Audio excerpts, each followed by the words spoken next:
आज हम इस लेसन एयर के अंतर्गत पवन और आर्द्रता की स्टडी करेंगे।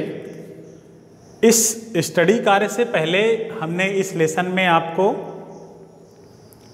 जलवायु, मौसम, तापमान, वायुदाब इन सारी चीज़ों को क्लियर किया है। उसी के आगे आता है पवन और उसके आगे है आर्द्रता। सबसे पहले हम जानने की ये कोशिश करेंगे कि पवन क्या है, पवन के प्रकार यानी ये कितने प्रकार की पवन है, और लास्ट में देखेंगे आर्द्रता। पवन का आशय होता है वायु की गतिशीलता से, या सामान्य शब्दों में हम कहते हैं कि गतिशील वायु को पवन कहा जाता है। लेकिन ये गतिशीलता आती कहाँ से है? दो चीज़ों से आती है और दोनों का आपस में साम्य है। एक फ्लक्चुएशन ऑफ टेम्परेचर यानी तापमान में उतार चढ़ाव, और ये उतार चढ़ाव किसको प्रभावित करता है? वायुदाब को। दूसरे शब्दों में देखिए, उच्च वायुदाब से निम्न वायुदाब की ओर पवन वायु जब गतिशील होती है तो हम उसको क्या नाम देते हैं? पवन। एक बार पुनः, उच्च वायुदाब से निम्न वायुदाब की ओर जब वायु गतिशील होती है तो हम उसको क्या नाम देते हैं? पवन।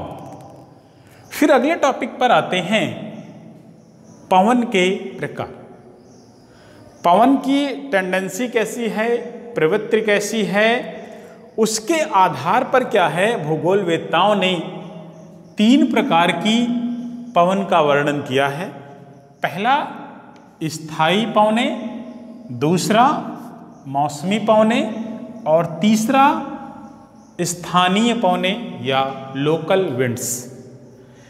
स्थानीय पवनों को कई अन्य नामों से भी जाना जाता है, जैसे इसे पछुआ, दूसरा परमानेंट, तीसरा प्रचलित, चौथा व्यापारिक नाम, और पांचवा आपके सामने स्थायी पवने हैं। स्थायी पवनों का नाम से अगर नेचर देखने की कोशिश करें कि ये वर्ष भर क्या हैं, एक दिशा में गतिशील रहते हैं।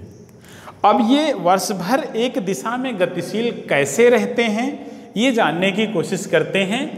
उसका मेन फैक्टर है अक्षांशीय गैप होना, अक्षांशीय अंतर होना। यहां पर देखिए हमने लिखा है वायु दाब के अक्षांशीय अंतर के कारण वर्ष भर एक से दूसरे कटिबंध में प्रवाहित होने वाली वायु को हम क्या नाम देते हैं? स्थायी पवने। अब यहां पर देखिए एक है कटिबंध।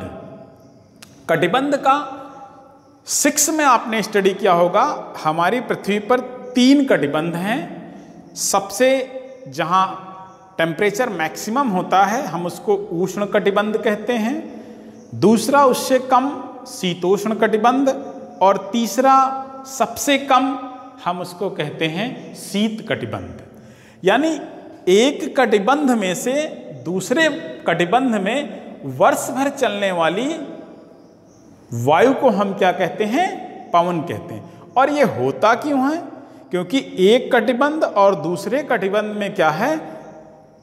तापमान का क्या होता है? अंतर होता है। और ये जो पवने हैं वो चलती कहाँ हैं? 30 अक्षांश उत्तर से दक्षिण अक्षांशों के मध्य गतिशील होती हैं। अब जानने की कोशिश करते हैं। आपने देखा होगा उत्तर की ओर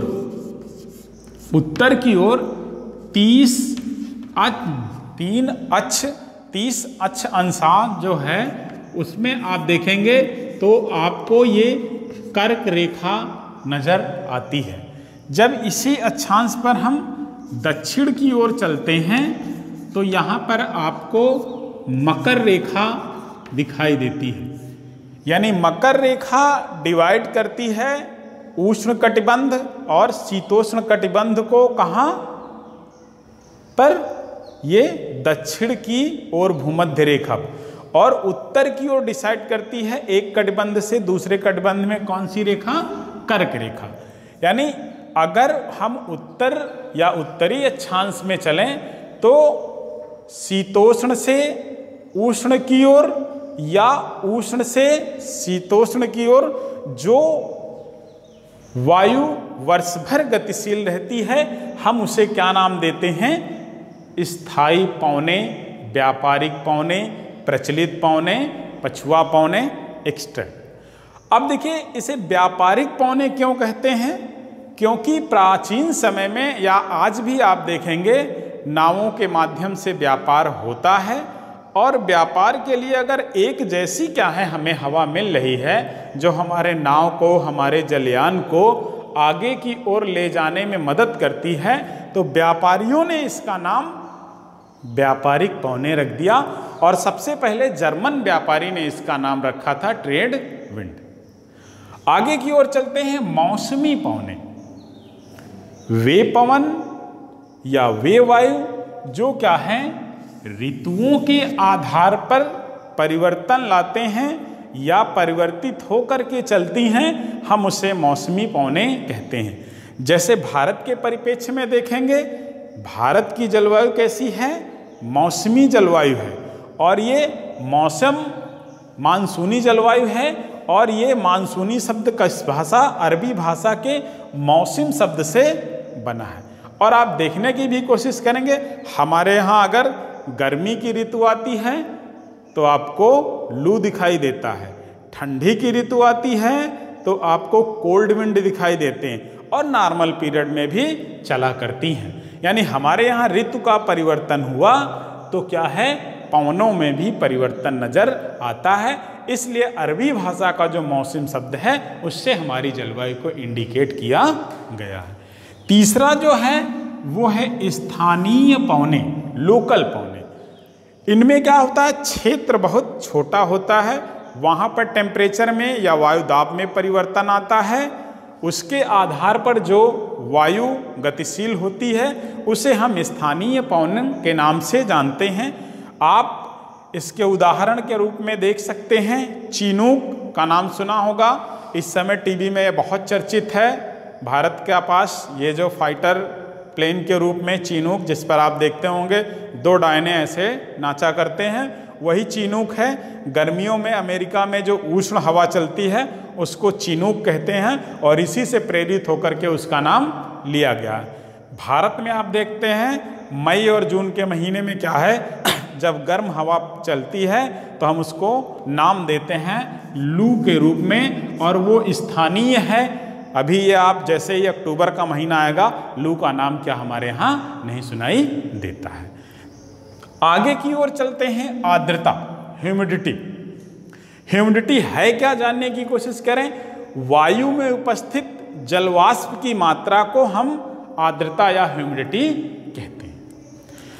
फिर जानने की कोशिश करते हैं कि जब गर्म हवा होती है या गर्म वायु होती है तो उसमें क्या है, नमी को एब्जॉर्ब करने की क्षमता अधिक होती है और जो वायु शीतल होती है उसमें क्या है, ये आपका आर्द्रता कम रहती है। मैंने यहाँ पर आपको लिखा है गर्म हवा या गर्म वायु में अधिक आर्द्रता होती है और शीतल वायु में क्या होती है, आर्द्रता कम होती है। और गर्म हवा की टेंडेंसी आप जानते हैं ऊपर की ओर उठती है और उसी के साथ क्या है, जलवाष्प भी उठता है।